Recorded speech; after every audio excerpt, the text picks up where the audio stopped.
Quick question, power grid જે power transmission area છે, આ આખું એક સેક્ટર છે, એકબીજાની એક ચાલે નહીં, પણ અહીંયા આપણે એક થોડા નબળા રિઝલ્ટ્સ આવતા જોઈ રહ્યા છીએ. ગૌરાંગ, પાવર ગ્રીડ અને ટ્રાન્સમિશન કેવું લાગે તમને એરિયા?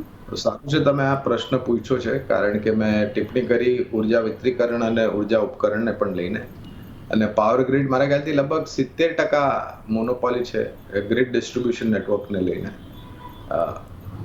પરિણામ થોડા નબળા આવેલા એકાદ ત્રૈમાસિકમાં, એમાં આશ્ચર્ય નથી, કારણ કે અમુક જે પ્રોજેક્ટ્સ જમીની સ્તર પર હજુ કમર્શિયલાઇઝ નતા થયા, એને કામકાજ કરવા માટે સમય લાગશે, અને નુકસાન હોવા છતાંય ડિવિડન્ડ આપ્યું છે પાવર ગ્રીડ. સરકારી કંપનીના આ એક નવા કારનામા હોય છે. પાવર ગ્રીડ પર બી ખરીદારીની ભલામણ છે, અને ઉર્જા ઉપકરણની જે વાત કરતો હતો ત્યાં આગળ કેઈસી ઇન્ટરનેશનલ નામક એક કંપની છે, mid cap capital goods engineering અને ઇલેક્ટ્રિકલ ટ્રાન્સફોર્મર્સ બનાવેલી કંપની.